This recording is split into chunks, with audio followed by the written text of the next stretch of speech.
마가복음 4장의 말씀을 다 같이 자리에서 일어나서 함께 듣도록 하겠습니다. 마가복음 4장 10절로 20절 말씀입니다. 예수께서 홀로 계실 때에 함께한 사람들이 12제자와 더불어 그 비유들에 대하여 물으니 이르시되 하나님 나라의 비밀을 너희에게는 주었으나 외인에게는 모든 것을 비유로 하나니 이는 그들로 보기는 보아도 알지 못하며 듣기는 들어도 깨닫지 못하게 하여 돌이켜 죄 사함을 얻지 못하게 하려 함이라 하시고 또 이르시되 너희가 이 비유를 알지 못할진대 어떻게 모든 비유를 알겠느냐 뿌리는 자는 말씀을 뿌리는 것이라. 말씀이 길가에 뿌려졌다는 것은 이들을 가리킴이니 곧 말씀을 들었을 때에 사탄이 즉시 와서 그들에게 뿌려진 말씀을 빼앗는 것이요 또 이와 같이 돌밭에 뿌려졌다는 것은 이들을 가리킴이니 곧 말씀을 들을 때에 즉시 기쁨으로 받으나 그 속에 뿌리가 없어 잠깐 견디다가 말씀으로 인하여 환난이나 박해가 일어나는 때에는 곧 넘어지는 자요 또 어떤 이는 가시떨기에 뿌려진 자니 이들은 말씀을 듣기는 하되 세상의 염려와 재물의 유혹과 기타 욕심이 들어와 말씀을 막아 결실하지 못하게 되는 자요 좋은 땅에 뿌려졌다는 것은 곧 말씀을 듣고 받아 30배나 60배나 100배의 결실을 하는 자니라. 아멘. 진리의 하나님, 우리에게 말씀하여 주시옵소서. 우리가 겸손히 주의 은혜를 사모하며 말씀을 듣기 원합니다. 우리의 마음 문을 열어주시고 주의 말씀이 결실을 맺게 하여 주시옵소서. 예수 그리스도 이름으로 기도합니다. 아멘. 자리에 앉으시기 바랍니다. 만약에 누군가가 여러분에게 왜 예수님을 믿습니까? 물어본다면 여러분은 무엇이라고 대답을 하시겠습니까? 예수님을 믿고 나서 믿기 전과 달라진 것이 있다면 무엇입니까? 하고 묻는다면 여러분은 어떻게 대답을 하시겠습니까? 다른 말로 표현하면 좀 더 다르게 질문을 한다면 예수님을 믿고 나서 여러분의 인생의 목적은 무엇입니까? 하는 것입니다. 왜 여러분은 예수님을 믿습니까? 여기에 대해서 여러분은 어떤 답을 주시겠습니까? 우리가 예수님을 믿는 이유는 하나님께 영광을 돌리는 삶을 살기 위해서입니다. 우리가 예수님을 믿게 된 것은 하나님을 영화롭게 하기 위해서입니다. 소유리 문답에서는 인생의 가장 큰 목적이 무엇인지 우리에게 가르쳐주고 있습니다. 인생의 최대의 목적은 하나님께 영광을 돌리는 것이다 합니다. 하나님께 영광을 돌리는 삶을 위해서 우리는 부름을 받았고 예수님을 믿게 되었습니다. 잘 생각해 보시기 바랍니다. 나는 무엇을 위해 살고 있는가? 예수님을 믿고 신앙생활을 한다는 것이 무엇을 의미하는가? 하나님을 영화롭게 하기 위해서인가? 나는 그런 생각을 하고 사는가? 나의 삶이 그런 방향으로 가고 있는가? 생각을 해 보시기 바랍니다. 예수님을 믿고 나서 하나님의 영광을 구한다는 이야기는 예수님을 믿기 전에는 그렇지 않았다는 것을 의미합니다. 사실 원래 하나님이 첫사람 아담과 하와를 우리 인류를 만드신 목적은 우리 인류와의 관계를 통해서 하나님이 어떤 분이신지를 나타내시고 하나님의 영광을 드러내기 위해서 창조하셨습니다. 그래서 인생의 목적이 하나님을 영화롭게 하는 것이었습니다. 그런데 아시겠지만 첫사람 아담과 하와는 그 하나님의 창조의 목적대로 따르지 않았습니다. 그리고 하나님께서 선악과를 먹지 말라. 다른 것은 다 먹어도 좋은데 그 선악을 알게 하는 나무의 열매는 먹지 말라 하셨을 때 그 열매를 따먹었습니다. 왜 그랬을까요? 하나님께 순종해서 하나님을 영화롭게 하기보다는 자신들의 영광을 드러내고 싶었습니다. 다시 말해서 하나님이 이거 먹지 말라고 하셨는데 내가 먹어도 되는지 먹지 않아도 되는지를 내가 결정해서 나한테 좋은 쪽으로 해봐야겠다 한 것이 아담과 하와가 선악과를 따먹은 이유입니다. 그들은 그 순간에 내가 순종해서 하나님께 영광을 돌릴 수 있겠구나 하는 생각을 하는 대신에 내가 원하는 대로 해서 내가 하나님처럼 좀 돼봐야겠다 하고 자신을 높이는, 자신의 영광을 드러내는 것이 아담과 하와의 목적이었습니다. 그리고 그 일에 모든 인류는 하나님께 영광을 돌리는 삶을 살기보다는 자기 자신을 위해서 삽니다. 어떻게 하면 나한테 더 좋고 내가 원하는 대로 내가 기뻐하는 대로 하나님이 이거는 좋은 것이고 이거는 나쁜 것이고 이것은 선한 것이고 이것은 악한 것이다 하셨는데 내가 그거를 결정하겠습니다 하는 것이 우리 타락한 인류의 생활입니다. 그 결과 아담과 하와 이래 모든 사람들은 하나님의 심판을 받게 되었고, 왜냐하면 하나님께 영광을 돌리는 삶이 아니라 자신의 영광을 추구하는 삶이 되었고, 자신의 영광을 추구하다 보니까 다른 사람들을 신경을 쓰지 않습니다. 다른 사람의 영광이 높아지는 것을 시기하고 질투하고, 그래서 아담과 하와의 두 아들 가인과 아벨이 있었는데 가인이 아벨에 대한 시기와 질투로 동생을 죽이는 살인죄를 범하게 되는 겁니다. 그 이후에 모든 인류는 자기 자신을 위해서 살고 자신을 높이고 자신의 영광을 위해 악한 일도 서슴지 않고 살아갑니다. 그러니 그러한 인류는 하나님의 심판을 받아 마땅합니다. 하지만 하나님은 우리 인류를 사랑하셨습니다.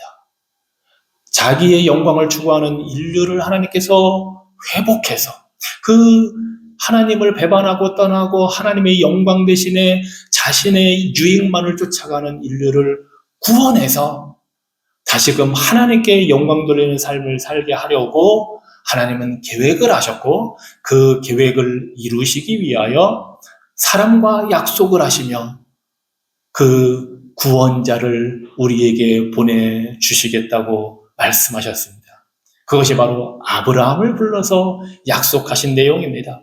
내가 너를 통해서 온 세상이 복을 받게 하겠다. 즉 하나님께 영광을 돌리는 삶으로 하나님과 관계가 회복되고 하나님이 주시는 풍성한 복을 받아 누리게 하겠다. 하나님이 약속하셨습니다. 그리고 그 약속하신 대로 하나님이 메시아를 이 땅에 보내주셨습니다. 하나님의 약속은 아브라함과만 하신 것이 아니었습니다. 다시금 아브라함의 후손들인 이스라엘 백성들과 모세를 통해서 시내산에서 또 그 약속을 확인하시고 다윗을 왕으로 세우시고서는 그 다윗과 또 그 약속을 확인하시면서 너희의 후손을 통해서 메시아 왕이 올 것이다 하셨고, 심지어 백성들이 그래도 순종하지 않고 이방 나라의 포로로 잡혀갔을 때에도 선지자들을 보내서 또 약속하십니다. 이렇게 말을 안 듣는 이스라엘 백성들을 향해서 내가 반드시 메시아를 보내 구원을 이루겠다. 내가 역사를 일으키겠다. 약속을 하셨습니다. 그리고 그 약속대로 하나님이 메시아를 이 땅에 보내주셨습니다. 그분이 바로 예수 그리스도이십니다. 그래서 예수님이 이 땅에 오셔서 하신 일이 바로 그 하나님의 그 계획을 이루는 것입니다. 복음을 전하셨습니다. 회개하라. 즉 자기 자신의 영광을 위해서 살던 삶, 자기 자신만을 생각하고 사는 이기적이고 죄악되고 타락하고 악한 삶에서 돌이켜서 하나님의 영광을 추구하는 삶을 살아라 하시면서 예수님이 복음을 전하셨습니다. 그리고 이스라엘 백성들에게 그 하나님 나라의 회복된 모습, 즉 하나님께 영광 돌리는 삶을 사는 그 모습을 보여주시기 위해서 많은 기적을 행하시며 사역을 하십니다. 귀신들을 내어 쫓으십니다. 왜냐하면 인류가 귀신의 마귀에 사로잡혀 있는 한 하나님께 돌아갈 생각을 하지 않기 때문입니다. 하나님께 영광 돌릴 생각을 하지 않기 때문입니다.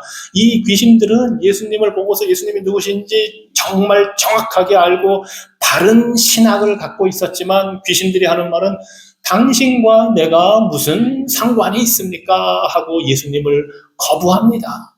그 귀신들에게 사로잡혀 있는 인류는 똑같은 일을 합니다. 그래서 예수님이 귀신을 내어 쫓으시고 사람들을 그 악한 영의 세력에서 건져내셔서 회복하시고 하나님께 영광을 돌리는 삶을 살도록 구원해 주십니다. 뿐만이 아닙니다. 병자들을 고쳐주십니다. 중풍병자를 일으켜 세우시고 문둥병자를 깨끗게 하심으로써 하나님께서 회복하시는 하나님의 나라, 하나님께 영광 돌리는 삶의 그 축복된 삶이 어떤 것인지를 예수님께서 보여주십니다. 그리고 그 모든 인류가 갖고 있는 비참한 현실의 뿌리에는 죄의 문제가 있다는 것을 예수님께서 죄 용서의 권위로 보여주십니다. 병자에게 있는 그 죄의 문제, 세리의 그 죄의 문제, 그 문제들을 예수님께서 해결해 주시고 나는 너희의 죄를 용서하러 왔다 하시면서 그들에게 구원의 은혜를 보여주십니다. 인류의 죄는 우리가 윤리적인 도덕적인 것을 어기는 것뿐만 아니라 그 뿌리에는 내가 하나님처럼 돼서 하나님의 영광을 위해 사는 것보단 나를 위해서 살겠다는 그것이 뿌리에 있기 때문에 예수님께서 세리를 부르시고 죄인들을 부르셨을 때 그들이 원하는 물질과 부귀와 명예를 추구하던 삶에서 하나님이 원하시는 삶을 살도록 회복하시고 부르시는 것입니다. 이렇게 놀라운 일들을 계속 이스라엘 땅을 전역을 돌아다니면서 예수님이 하셨습니다. 1년 반이 이미 훌쩍 사실 지났습니다. 마가복음 4장쯤에 오면은 예수님이 남쪽 예루살렘으로부터 북쪽 갈릴리로 심지어 이방 지역에도 예수님의 소문이 퍼져나갈 정도로 놀라운 구원과 회복의 일을 하셨습니다. 그런데 놀라운 것은 그 예수님의 모습을 보고 사람들의 반응이 갈라지기 시작했다는 것입니다. 우리가 본 대로 예수님을 따라다니는 많은 사람들은 있었지만 대부분의 사람들은 멀찍이서 예수님을 관망하는 사람들이었습니다. 예수님이 병을 고쳐주시는 것은 좋고 먹을 것을 해주시는 것은 좋지만 예수님과 가까이 따라가는 것은 싫어했습니다. 그래서 수많은 사람들이 따라다니지만 어떤 이익을 볼까 해서 따라다녔습니다. 심지어 예수님의 가족조차도 예수님이 하나님이 보내신 메시아라는 것을 쉽게 받아들이지 못했습니다. 오직 소수의 사람들만 예수님 곁에 있었습니다. 예수님이 직접 부르신 제자들, 예수님을 믿게 하신 그 소수의 사람들만 제자로 예수님의 가족으로 예수님을 따라다녔습니다.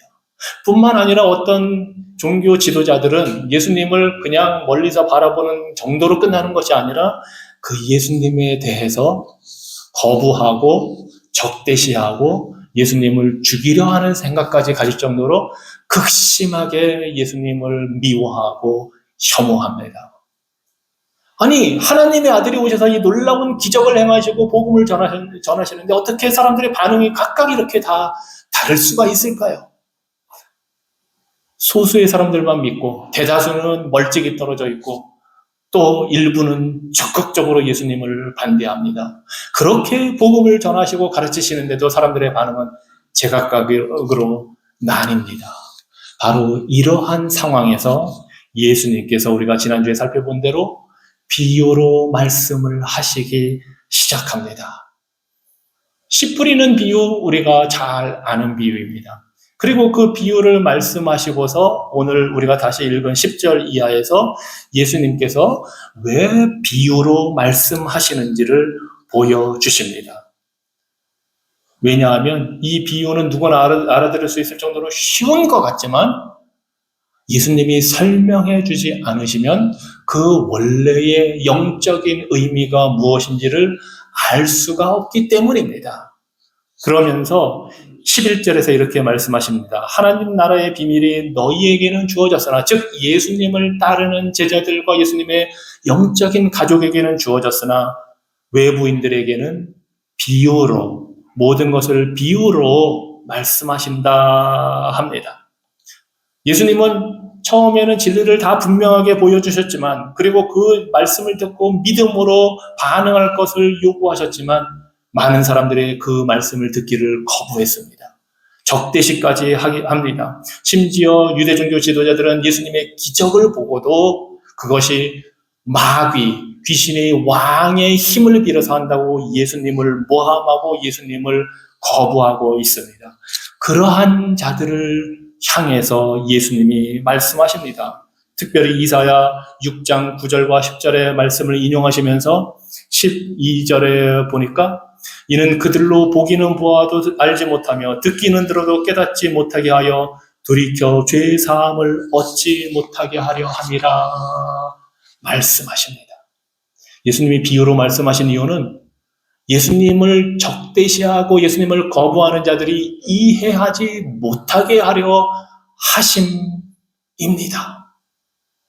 왜냐하면 그들이 예수님을 거부하니까 그들에게는 더 이상 듣고 이해할 기회를 주지 않으신다는 겁니다.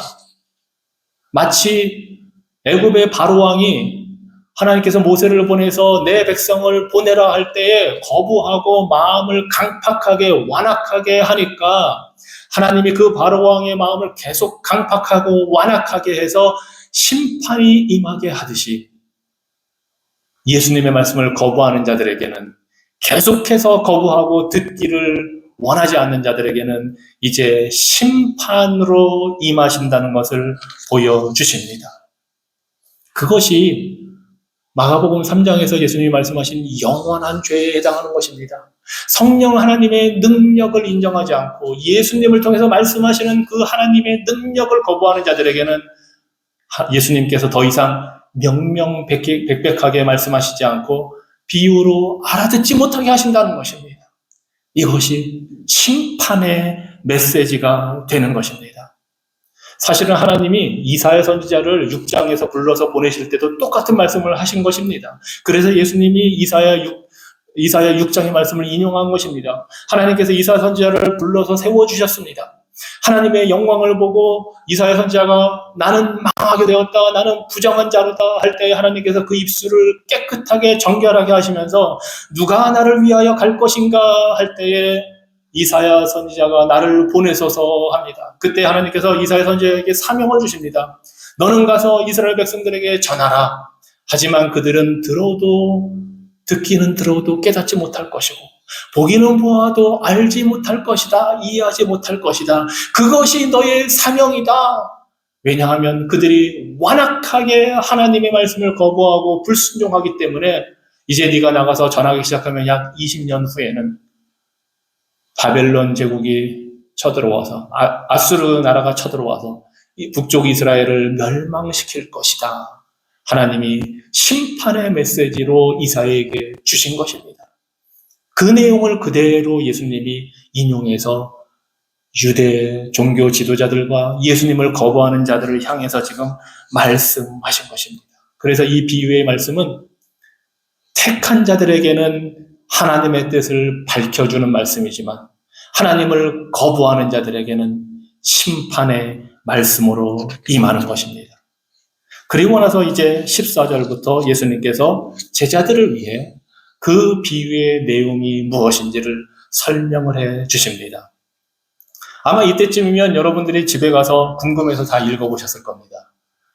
마가복음 4장 1절부터 지난주에는 우리가 읽은 13절까지 읽었으니까 14절부터 20절의 내용을 아마 읽어보셨을 거라고 제가 추측을 하고 설명을 하겠습니다. 언제든지 설교를 듣고 뭔가 궁금한 게 있다면 집에 가서 성경을 읽어보십시오. 다 하나님의 뜻이 거기에 들어 있습니다.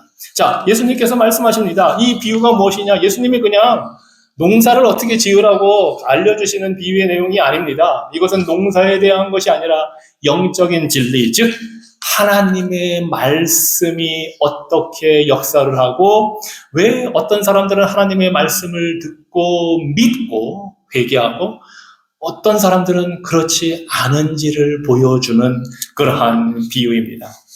그래서 14절에서 예수님께서 말씀하십니다. 뿌리는 자는 말씀을 뿌리는 것이라. 이제 확실하게 알게 되었습니다. 씨앗은 하나님의 말씀입니다. 그리고 뿌리는 자는 그 말씀을 전하는 자입니다. 예수님께서 말씀을 전하셨고 후에 이제 예수님의 제자들이 말씀을 전하게 됩니다. 그 교회의 역사를 통해서 많은 사람들이 복음을 전하게 됩니다. 이것이 바로 뿌리는 자가 전하는 하나님의 말씀입니다.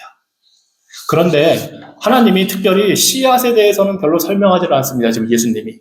그 씨앗이 어떤 모양인지 어떤 색깔인지 하나 설명하시는 거 없습니다. 그냥 씨앗이라고 합니다. 왜냐하면 말씀은 하나님의 말씀이기 때문입니다. 더 다른 수식어가 필요 없는 복음의 말씀이기 때문에 그렇습니다. 하나님의 말씀은 우리를 죄인을 구원하는 복음의 능력입니다. 그래서 베드로전서 1장 23절에 이렇게 말합니다. 너희가 거듭난 것은 썩어질 씨로 된 것이 아니요 썩지 아니할 씨로 된 것이니 살아있고 항상 있는 하나님의 말씀으로 되었느니라. 이 씨앗이 바로 말씀이고 이 말씀으로 우리가 구원받았다는 것을 말합니다. 그리고 로마서 10장 17절에서 그러므로 믿음은 들음에서 나며 들음은 그리스도의 말씀으로 말미암았느니라. 하나님의 말씀은 구원하는 능력을 가진 말씀입니다. 그래서 이 복음을 우리가 뿌리기만 하면 하나님의 말씀의 능력이 그 복음을 통해서 역사를 하여 살아나게 되는 것입니다. 또 하나의 특징은 뿌리는 자에 대해서 아무 얘기가 없다는 것입니다. 뿌리는 자가 어떤 옷을 입어야 되고 무슨 도구를 사용해야 되고 그런 거 아무것도 없습니다. 그냥 뿌리는 자라고만 말합니다. 이것은 누구든지 복음을 들고 나아가 말씀을 전하기만 하면 된다는 것입니다. 무슨 특별한 기술이나 재주가 필요 없습니다. 그냥 뿌리기만 하면 됩니다. 말씀을 그냥 전하기만 하면 됩니다. 이렇게 훈련 과정을 거쳐서 배워야만 말씀을 전할 수 있는 게 아닙니다. 여러분 누구나 모두 뿌리는 자가 될 수 있습니다. 복음을 전하기만 하면 됩니다. 왜냐하면은 이 복음의 능력, 말씀의 씨앗이 역사를 이루는 것은 뿌리는 자에게 우리에게 달려있는 것이 아니라 하나님의 구원의 능력에 달려있기 때문입니다. 그래서 우리는 안심하고 뿌리기만 하면 됩니다. 우리가 뿌릴 때에 듣는 자들의 마음을 갈아엎고 변화시키는 분은 하나님이십니다. 우리가 하는 것이 아닙니다. 그래서 요한복음 6장 44절에 이렇게 예수님께서 말씀하십니다. 나를 보내신 아버지께서 이끌지 아니하시면 아무도 내게 올 수 없으니 하나님이 이끌어 오십니다. 우리는 뿌리면 하나님이 영혼을 이끌어 예수 그리스도에게로 데려오십니다. 그래서 좋은 토양, 좋은 밭이 되기 위해서 우리가 할 수 있는 것은 없습니다. 하나님이 그 영혼을 선택하시고 그 마음을 준비시켜 주십니다. 하나님이 성령을 통해서 그 마음을 변화시켜 주시고 회개하게 하시고 믿음으로 이끌어 주십니다. 그러한 토양이 준비되는 것, 마음밭이 준비되는 것은 하나님이 하시는 일이지 우리가 할 수 있는 일이 아닙니다. 우리는 우리 자녀들의 마음도 바꾸지를 못합니다. 우리와 평생을 같이 사는 배우자의 마음도 바꾸지 못합니다. 제일 어려운 게 배우자의 마음을 바꾸는 거라고 생각하는데 저만 그렇게 생각하나요? 그러니 우리가 사람들의 마음을 바꿔서 무엇을 결실을 맺는 게 아니라 하나님이 하시는 겁니다. 자, 그러면 이제 첫째로 각각의 그 밭, 그것이 무엇을 의미하는지 보겠습니다. 첫째는 길가의 땅입니다. 말씀이 길가에 뿌려졌다는 것은 이들을 가리키는 곧 말씀을 들었을 때 사탄이 즉시 와서 그들에게 뿌려진 말씀을 빼앗는 것이요. 마음이 강팍하게 완고하게 닫힌 사람들을 말합니다. 마치 종교 지도자들처럼 예수님의 기적을 보고도 믿으려 하질 않는 겁니다. 뻔히 보이는데 부정할 수 없는 사실인데도 자기는 눈과 귀를 닫아버리고 도무지 인정할 수 없다 하는 사람들의 마음입니다. 그런 사람들에게는 씨앗이 들어갈 여지가 없습니다. 마귀가 와서 그 씨앗이 들어가지 못하도록 채갑니다. 마귀가 와서 왜 채갈까요? 일단 들어가면 역사를 하기 때문입니다. 그래서 아예 마귀가 채가는데 어떤 사람의 마음으로부터 채가느냐? 강팍한 마음, 완고한 마음, 거부하는 마음, 불신하는 마음으로부터 채가서 아예 씨를 내리지 못하게 만들어 버립니다. 매우 불행한 인생입니다. 매우 안타까운 인생입니다. 두 번째 밭은 바로 돌밭입니다. 16절과 17절에 이렇게 말씀합니다. 돌밭에 뿌려졌다는 것은 이들을 가리킴이니 곧 말씀을 들을 때 즉시 기쁨으로 받으나 그 속에 뿌리가 없어 잠깐 견디다가 말씀으로 인하여 환난이나 박해가 일어나는 데는 곧 넘어지는 자요. 이들의 특징은 즉시라는 데 있습니다. 즉시 복음의 말씀을 듣을 때는 즉시 기뻐해서 막 받아들이고 좋아합니다. 신나서. 그런데 또 보면 어려운 일이 있고 박해가 있으면 곧 즉시 넘어집니다. 그냥 막 확 피어났다가 그냥 확 사그러드는 그런 사람들입니다.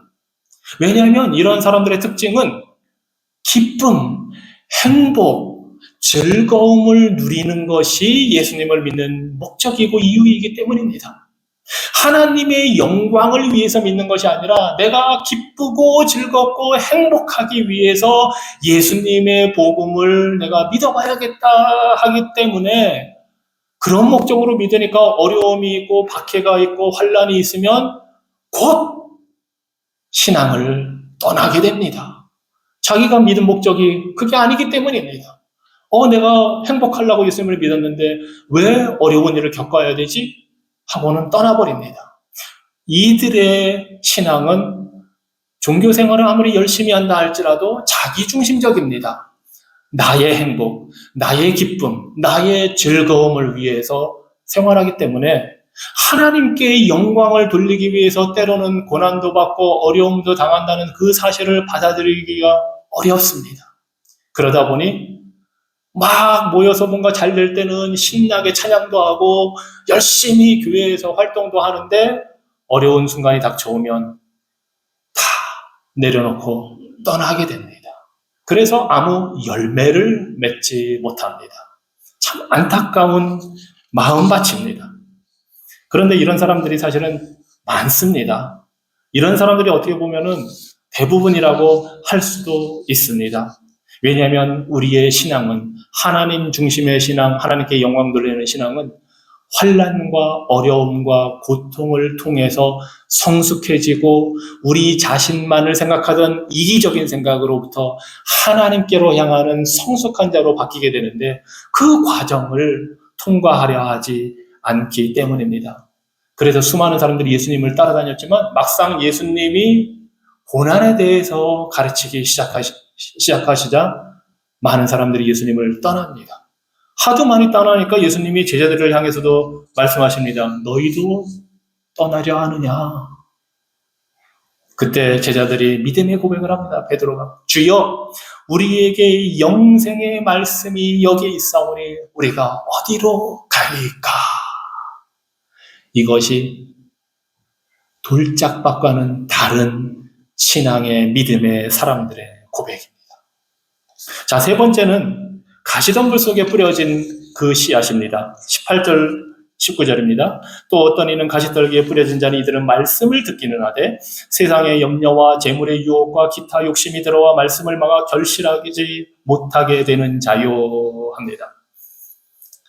지난주에 말씀드린 대로 잡초와 가시덤불은 아무리 땅 위에서는 잘라내도 뿌리가 있기 때문에 그게 곧 자라옵니다. 어떻게 보면은 알곡보다 잡초가 더 잘 자랍니다.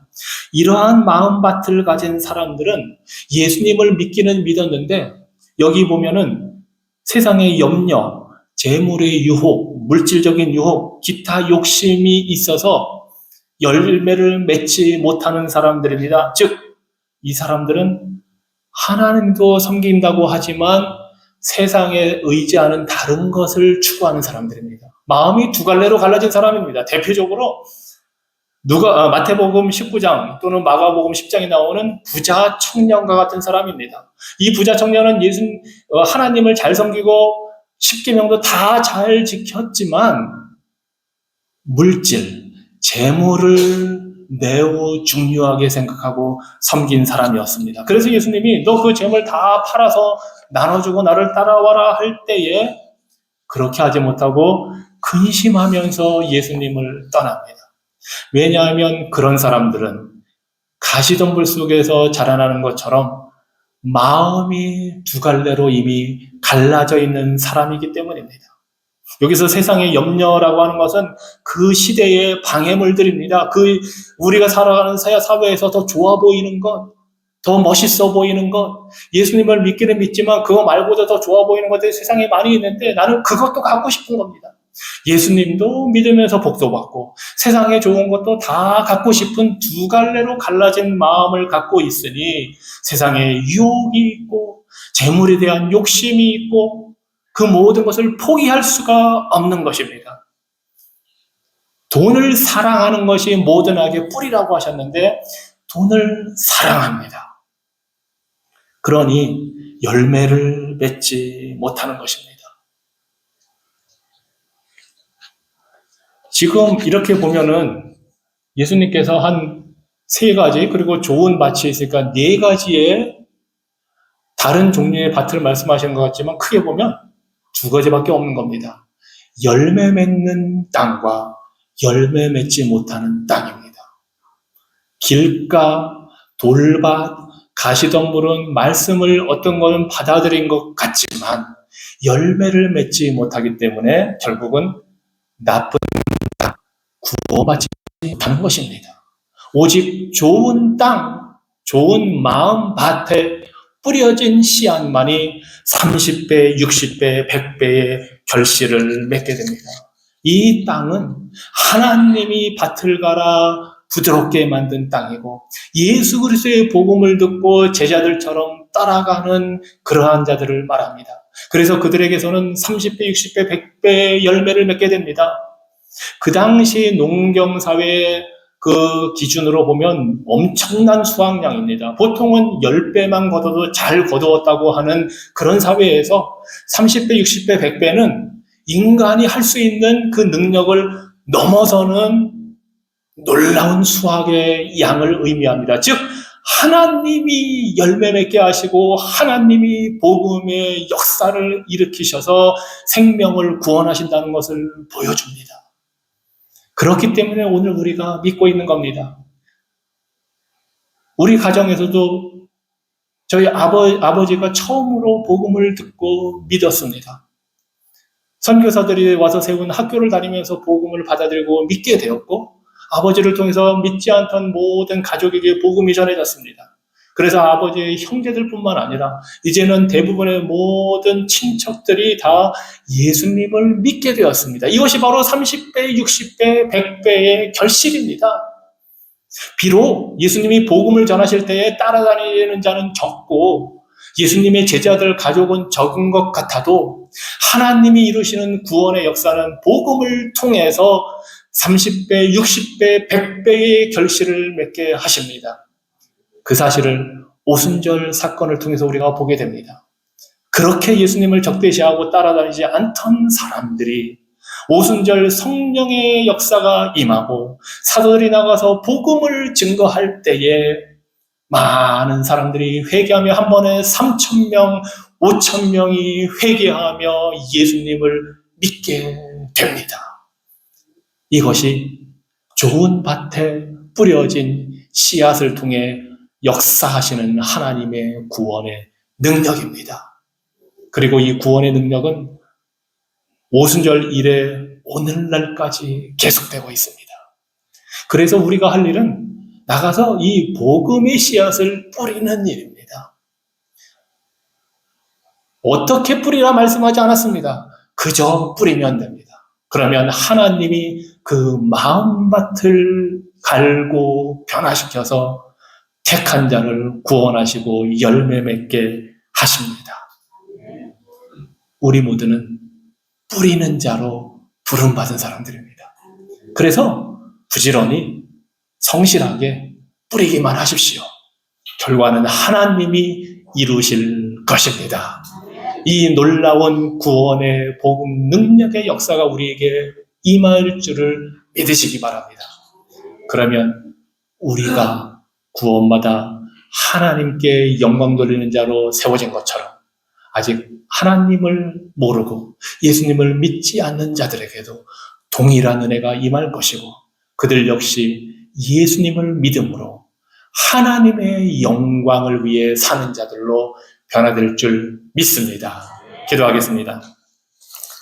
전능하신 하나님, 예수 그리스도를 통해서 하나님이 어떻게 구원하시는지, 또 어떤 사람들은 왜 하나님의 말씀을, 복음을 듣고도 믿지 않는지 그 사실을 우리가 보았습니다. 하나님, 신실한 복음 증거자들을 통해서 구원의 역사를 이루시니 감사합니다. 복음의 말씀을 통해서 우리를 구원하여 주시니 감사합니다.